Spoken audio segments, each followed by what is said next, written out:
할렐루야. 우리 함께 사도신경으로 우리 신앙 고백하시면서 주님 앞으로 나아가겠습니다. 전능하사 천지를 만드신 하나님 아버지를 내가 믿사오며 그 외아들 우리 주 예수 그리스도를 믿사오니 이는 성령으로 잉태하사 동정녀 마리아에게 나시고 본디오 빌라도에게 고난을 받으사 십자가에 못 박혀 죽으시고 장사한 지 사흘 만에 죽은 자 가운데서 다시 살아나시며 하늘에 오르사 전능하신 하나님 우편에 앉아 계시다가 저리로서 산자와 죽은 자를 심판하러 오시리라. 성령을 믿사오며 거룩한 공회와 성도가 서로 교통하는 것과 죄를 사하여 주신 것과 몸이 다시 사는 것과 영원히 사는 것을 믿사옵나이다. 아멘. 찬송가 250장 함께 찬양하시겠습니다. 250장 구주의 십자가 보혈로 함께 찬양합니다.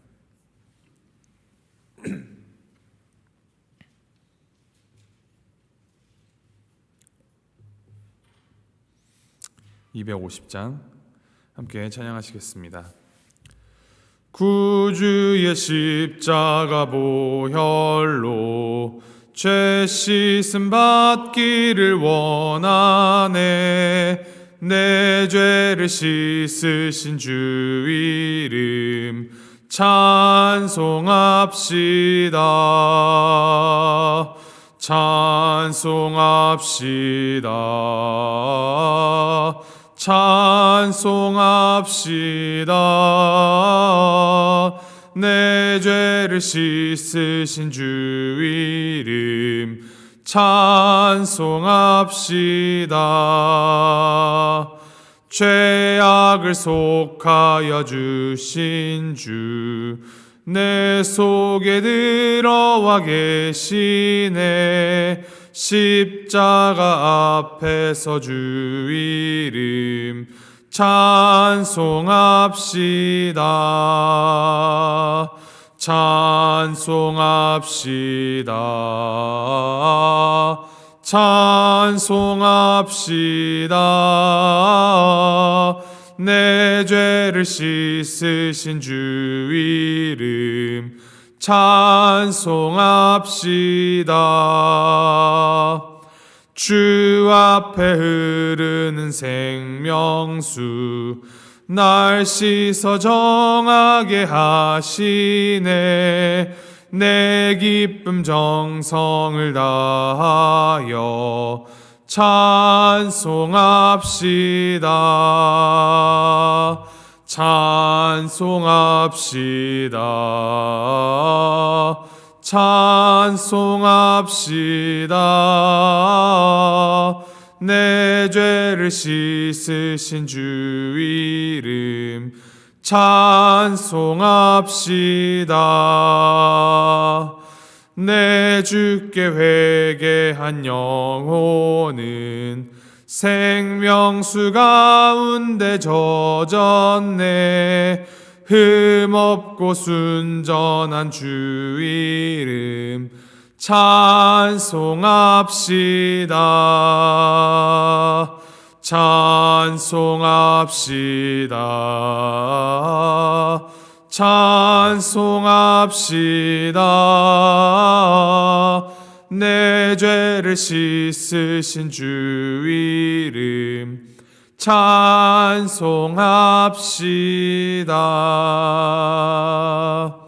아멘. 하나님께서 이 아침 우리에게 주신 말씀 마가복음 2장 1절부터 12절까지 말씀입니다. 마가복음 2장 1절부터 12절까지 말씀 우리 함께 교독하시겠습니다.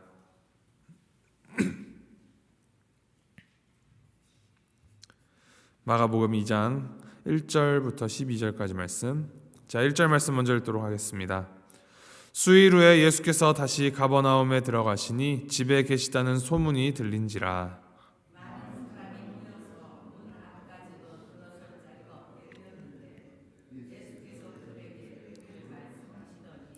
사람들이 한 중풍병자를 4사람에게 메워 가지고 예수께로 올세.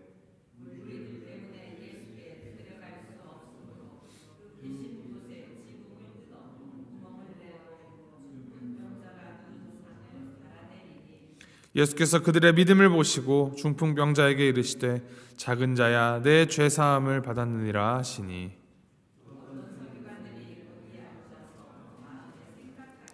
이 사람이 어찌 이렇게 말하는가? 신성모독이로다. 오직 하나님 한 분 외에는 누가 능히 죄를 사하겠느냐?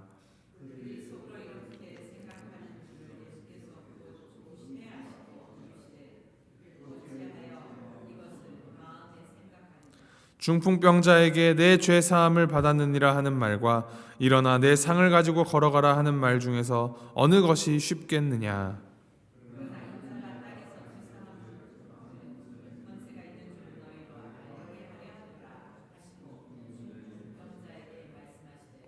내가 내게 이르노니 일어나 내 상을 가지고 집으로 가라 하시니 그가 일어나 곧 상을 가지고 모든 사람 앞에서 나가거늘 그들이 다 놀라 하나님께 영광을 돌리며 이르되 우리가 이런 일을 도무지 보지 못하였다 하더라.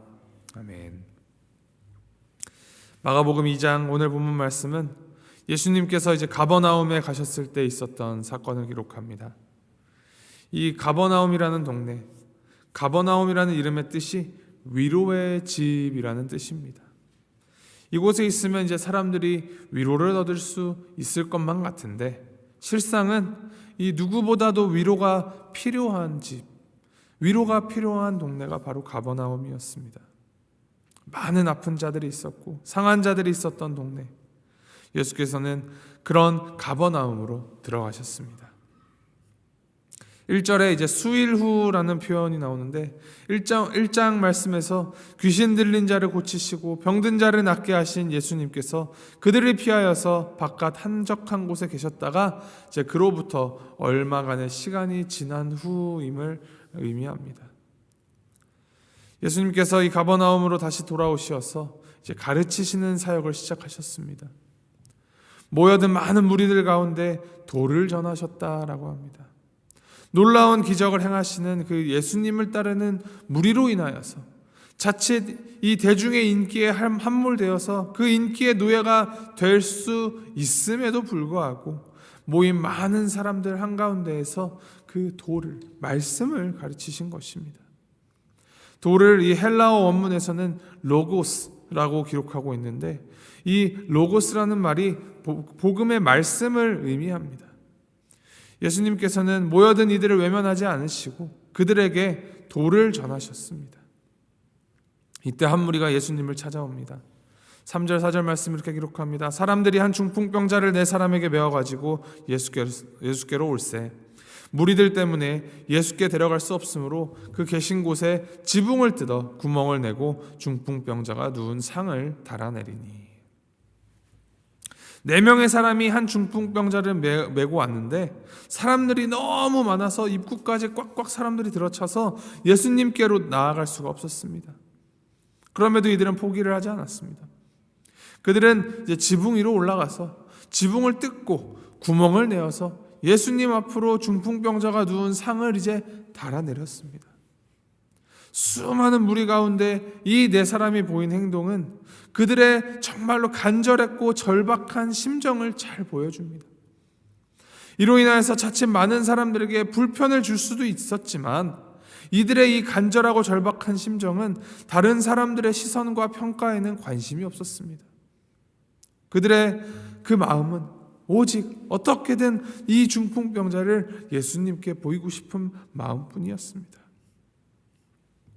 이들이 예수님께로 나아가면은 이 많은 사람들이라는 장벽이 있었습니다. 마가복음에는 이러한 비슷한 장면이 이제 반복해서 등장을 합니다. 예수께로 나아가려고 하였지만 그들을 가로막는 장벽들이 등장을 합니다. 후에 나오는 이 회당장 야이로에게는 딸의 죽음이라는 장벽이 있었고 혈루증을 앓던 여인에게는 이 사회적 냉대와 부끄러움이라는 장벽이 있었고 맹인 바디메오도 마찬가지로 가로막던 수많은 사람들이라는 장벽이 예수께로 나아감을 가로막았습니다.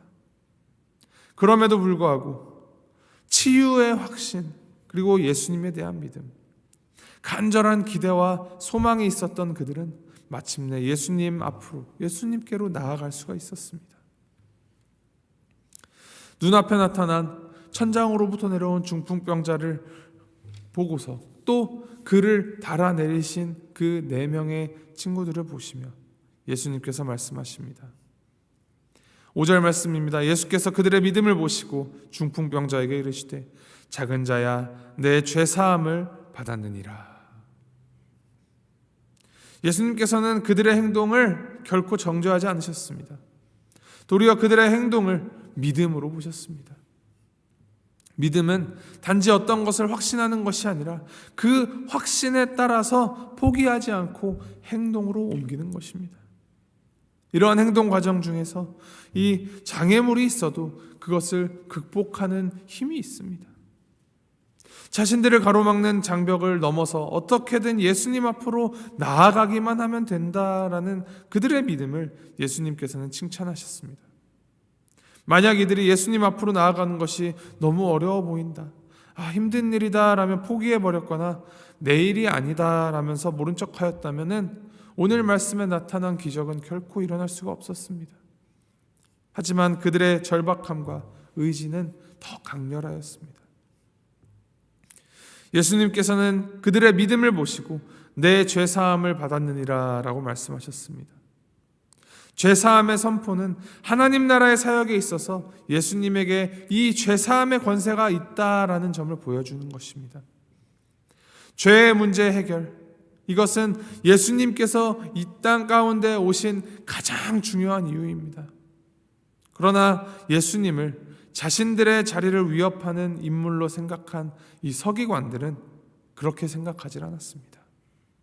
기록하기를 6절 7절에 어떤 서기관들이 거기 앉아서 마음에 생각하기를 이 사람이 어찌 이렇게 말하는가? 신성모독이로다.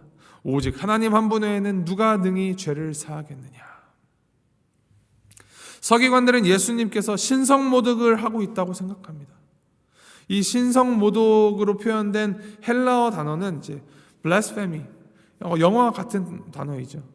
이 단어는 2가지 의미로 사용되는데 첫 번째는 하나님의 이름이 회방을 받거나 모독되었을 때, 두 번째는 하나님께 돌려져야 할 영광이 사람이나 다른 우상에게 돌려졌을 때 이 블레스페미가 사용됩니다. 서기관은 예수님께서 하신 이 죄사함을 받았느니라 라는 말씀에 대해서 이제 잘못됐다 생각하고 책 잡으면서 인간이 어떻게 죄사함에 대해서 선언할 수 있느냐 비판하는 것입니다. 죄사함의 선언은 오직 하나님만이 하실 수 있는데 그러한 선언을 하는 자는 자신을 하나님처럼 높이는 것으로 하나님을 모독한다라고 생각한 것입니다. 이러한 그들의 마음을 다 아시고 예수님이 질문하십니다. 8절 9절 말씀, 그들이 속으로 이렇게 생각하는 줄을 예수께서 곧 중심에 아시고 이르시되 어찌하여 이것을 마음에 생각하느냐. 중풍병자에게 내 죄사함을 받았느니라 하는 말과 일어나 내 상을 가지고 걸어가라 하는 말 중에서 어느 것이 쉽겠느냐.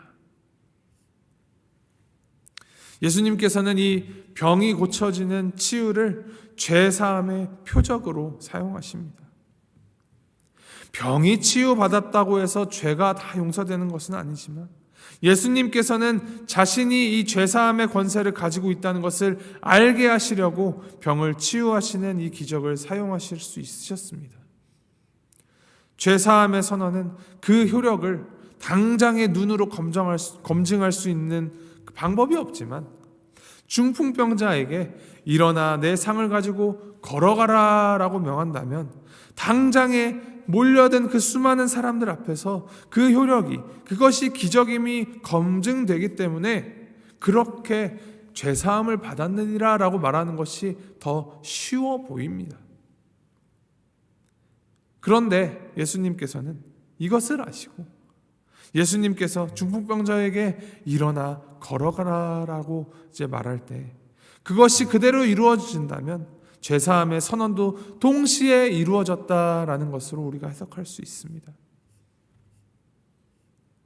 그래서 예수님의 그 죄사함이 선언이 정당하려면 예수님께서 하나님과 같은 분이시거나 하나님으로부터 이 죄사함의 권세를 받은 분임을 우리가 확증하게 되는 것입니다. 오늘 말씀 보면 예수님께서는 자신을 인자라고 칭하시면서 선지서들을 통하여서, 구약의 선지서들을 통하여서 예언된 인자 같은 이가 바로 자신임을 암시하십니다. 예수님께서 이 중풍병자를 치유하실 때 신성모독으로 간주될 위험을 감수하시면서도 이 죄사함을 선언하신 이유는 죄사함의 사역이 바로 예수님의 사역에 있어서 가장 본질적인 것이며 사람들로 하여금 자신이 그 죄의 문제로부터 해방시켜주기 위한 메시아라는 그 chosen one, 약속된 메시아라는 사실을 깨닫도록 하기 위함이었습니다. 예수님은 단지 사람들의 질병을 고치시고 아픈 곳을 낫게 해주러 오신 의사가 아니었습니다. 그것보다 더 본질적으로 모든 고통의 원인인 근원인 죄와 사망의 문제를 해결하러 오신 분이심을 보이시기 위하여서 논란이 일어날 것을 분명히 알고 계시면서도 그것을 너무나도 뚜렷하고 명확하게 보이셨습니다.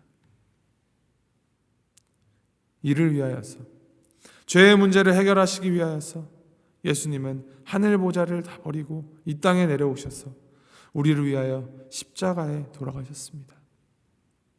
그래서 오늘 이 본문 말씀에 중풍병자를 향한 이 죄사함의 선포는 앞으로 보이실 온 인류를 향한 죄사함의 선포의 예표가 됩니다. 주님께서 죄사함을 선포하셨을 때 중풍병자가 일어나 자신이 매달렸던 이 상을 가지고 나갔습니다.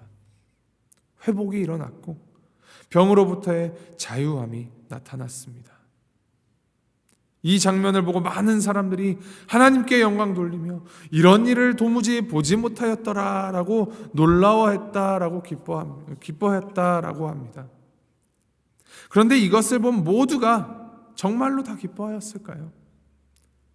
바로 눈앞에서 그 수많은 인파를 해치고 열심히 예수님 앞으로 나온 사람들 중에서 이렇게 놀라운 기적을 예수님께서 행하셨음에도 탐탁치 않게 여기는 사람들, 서기관들이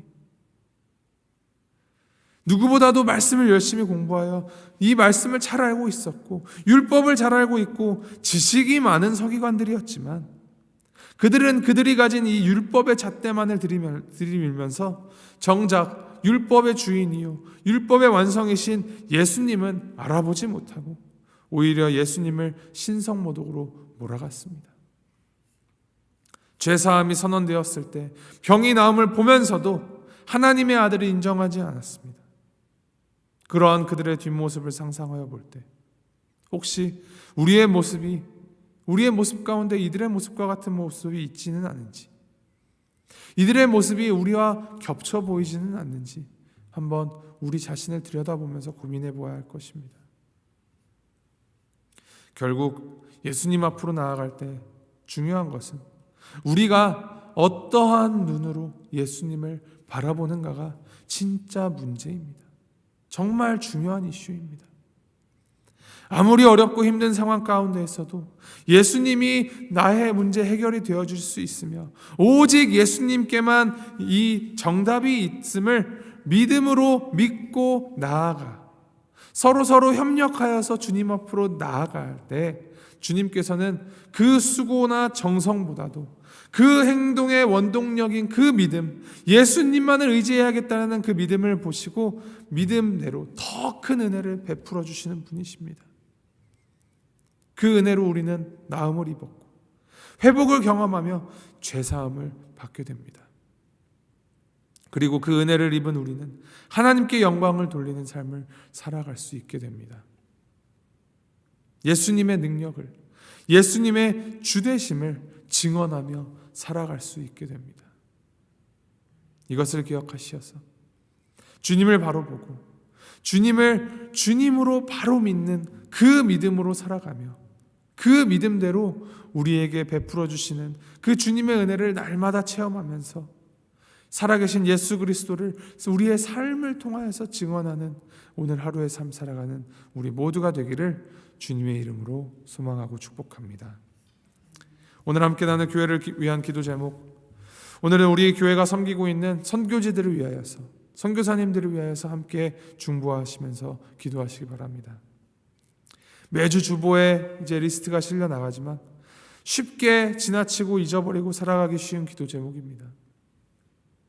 우리가 함께 후원하는 이 선교사님들과 선교단체들, 총 16개 선교 후원지가 있는데 우리의 이 작은 그 드림과 마음들이 선교사님들 그리고 선교지들에게 힘이 되고 위로가 되어서 이 영혼 구원을 위하여서 전력 투구하시는 우리 선교사님들과 선교지의 이 관계자분들이 각자의 선교지에서 주님께서 주시는 주님을 위한 열매를 가득 맺게 되기를 기도하여 주시기 바랍니다. 주님께서 영육간에 항상 힘주시고 외로운 그 여정 속에서 위로자 되어 주시며 주님을 위하여서 선교하시는 이 선교사님들과 그 모든 분들을 통하여서 세상이 복음으로 물들어가고 복음의 맛을 더욱 알게 되기를, 더욱 하나님께 영광 돌리는 놀라운 역사가 일어나기를 이 아침에 함께 기도하여 주시기 바랍니다. 함께 기도하시겠습니다. 하나님 아버지, 아무런 소망이 없이 죽을 수밖에 없는 저희를 위하여서 예수님을 이 땅에 보내주심에 감사드립니다. 오직 예수님을 통해서만 구원받을 수 있다는 사실을 기억하며 우리의 모든 죄를 사하여 주신 우리 예수 그리스도의 그 능력과 은혜를 기억하며 감사함으로 주님을 기뻐함으로 살아가게 하여 주시옵소서. 주님의 이 부르심 앞에 우리가 겸손하고 가난한 심령으로 나아감을 통하여서 위로하시는 손길을 더 깊이 경험하게 하여 주시고 어떠한 장벽이 우리 앞을 가로막을지라도 우리의 힘 되시고 치유자 되신 우리 여호와 하나님만을 의지함으로 이 모든 것을 넘어설 수 있도록 주님 함께하여 주시고 인도하여 주시옵소서. 감사드리며 이 모든 말씀 우리 주 예수 그리스도 이름으로 기도합니다. 아멘. 하늘에 계신 우리 아버지여, 이름이 거룩히 여김을 받으시오며 나라의 마옵시며 뜻이 하늘에서 이룬 것 같이 땅에서도 이루어지이다. 오늘날 우리에게 일용할 양식을 주옵시고 우리가 우리에게 죄 지은 자를 사하여 준 것 같이 우리 죄를 사하여 주옵시고 우리를 시험에 들게 하지 마옵시고 다만 악에서 구하옵소서. 대개 나라와 권세와 영광이 아버지께 영원히 있사옵나이다. 아멘.